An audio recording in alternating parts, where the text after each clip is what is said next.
Yeah, so I got the chance to go with a small group of people, including Max Boot at the Washington Post, Corey Shockey, AEI, um, number of other folks, former Senator Heidi Heitkamp, and former Ambassador Bill Taylor, who's former ambassador to Ukraine. And by the way, if you ever get a chance to travel to Ukraine, travel with Ambassador Bill Taylor. I compared it to traveling with Bono.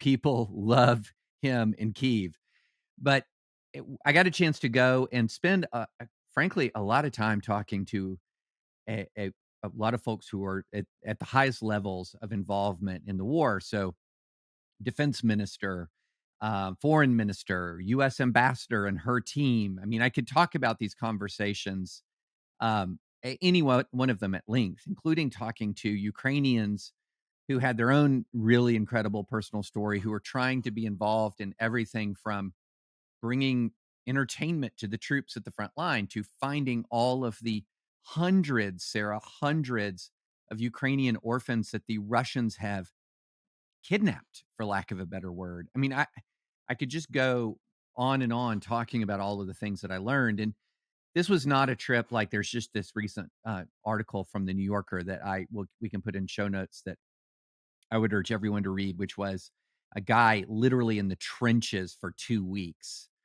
Unbelievable courage reporting on the situation from the front. My situation was different. I was in Kiev.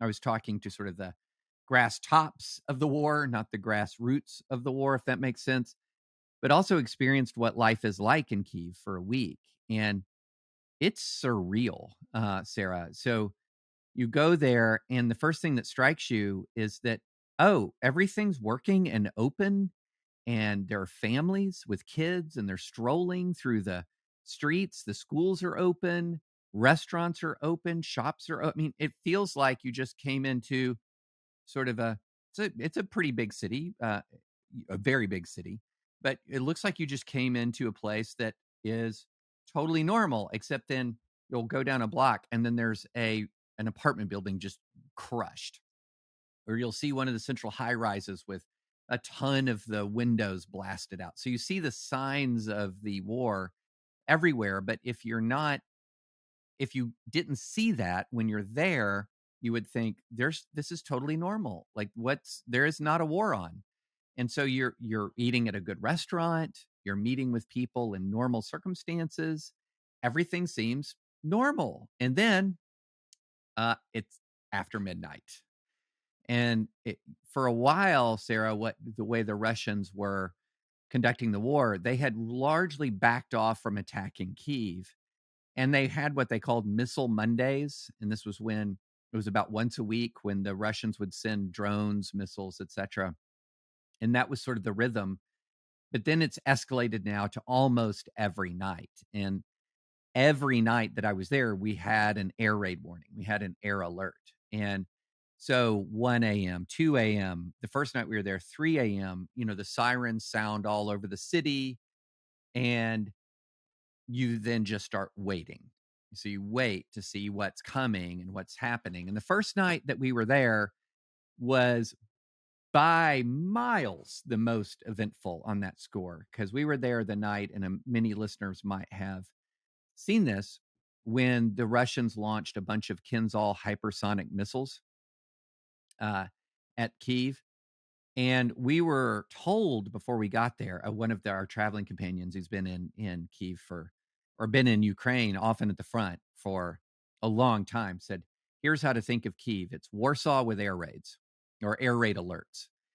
By day, everything seems normal. By night, you've got the air alerts." And then he kind of told us what to expect, what the air alerts are like, and the air defenses have really improved, and everything is sort of more dealt with on the periphery of the city. And then that night, holy smokes, uh, you were just a spectator to something I didn't really expect. And that was the Patriots versus Kinzhal confrontation. And our hotel, on one side of the hotel, you could see the Patriot launch. And when Patriots launch, they're different from the other anti-aircraft missiles. These are big missiles. I mean, there is no mistaking them when they go off. So on the one side was the whoosh of the Patriots. On the other side was the boom of the interceptions. And so for several minutes, it was unlike anything we were told to expect. I mean, you knew something really significant was happening. And at the end of it, what we realized was, wow, that was the first large scale confrontation between hypersonic missiles and US made air defenses. And it occurred just right over the city. And thank God the Patriots prevailed. I mean, they shot down all 6 of the Kinzhals. One of the batteries was damaged, but reportedly brought back into operation right away. And that was our first night. Um, but I wouldn't say that you sat there and you felt you didn't sit there and sort of feel like I'm in major danger right now. It's a big city. You have a bunch of people there. It was just, you felt like this is something significant is happening. And it wasn't until hours 2, 3, 4, 5 after that you realized sort of how significant it was. Um, but there's so much there. I was drinking from a fire hose, 14-hour days, 15-hour days. I mean, just kind of any thread on the war you want to pull. I feel like I know 75% more about it than I did before the war. And I mean, not before the war, before we got there, from the strategic situation to the humanitarian situation to the rule of law situation. I mean, and then just the basic way the people of Kiev are responding. Um, but yeah, it was one of the best trips as far as most informative, most impactful that I've ever been on. At the same time, it was surreal. That's the only way to say it when you're talking about the contrast between the horror that's happening in the East, the normality of life during, say, 18, 19 hours of the day in Kiev, and the weirdness of the 4 or 5 hours of air attack. It was just, yeah, it was a remarkable experience. Then the second thing, and I don't want to end on too much of a downer, but I think it's really, if there's one, there were many takeaways from the trip. But here's a takeaway. And I think that this is something that people who are following the war from a distance just really needs to hit home as far as where the, what's happening here and what evil is inflicting. And I'm going to try to get through this without choking up. um, but the last image that I saw when I got to board the train into Kiev was the line of ambulances that come every night from the battlefront. And so the train station in Kiev, passengers are coming and going. And every night there is a line of ambulances leaving of wounded Ukrainian soldiers leaving from where they've come to go to the top hospitals in the country, which are in Kiev. And it just one after another, after another, after another. And the whole experience reminded me of the Drew Gilpin Faust book about the Civil War in the United States, which wasn't about the combat, it was about the suffering. And it was called Republic of Suffering. And it's one of the more powerful books that I've ever read. And when I left, I just had this feeling that I left a republic of suffering. And the level of pain of that was being deliberately inflicted on this nation. And we talked about the part of it, which is the disruption to normal lives and how people are just having to struggle to have a normal life in the capital city with these air raids hanging over their heads.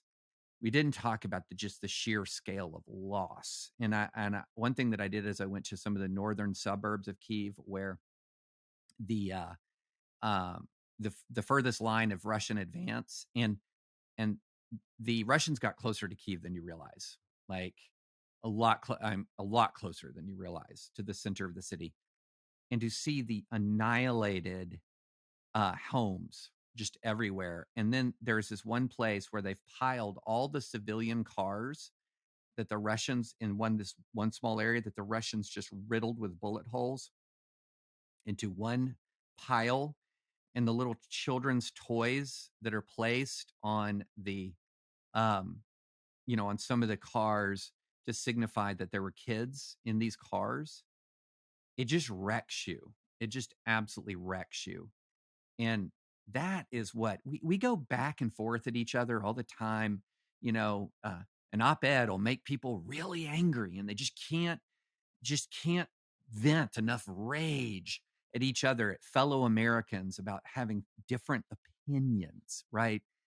Um, this is what evil looks like. And we hurl accusations at each other that you're horrible. No, you're horrible. No, you're horrible. In the meantime, there's actual horror and out there. And it was so striking to me, Sarah, to come from something like that. And then late at night, I'd have some time at the hotel and I could open up and I could look at Twitter, right? And I could just see the triviality combined with intensity between in the arguments here domestically. And it was just so striking to me, the difference between triviality and weight and consequence, and how we hurl accusations at each other that are way out of proportion to the actual offense. Um, and so I just, for those folks who are praying folks who listen to this podcast, um, pray for the people of Ukraine. The amount of suffering is just something that is not in your frame of reference. And um, so I just wanted to end. I know that's a bit of a downer, but it's perspective, and we need perspective.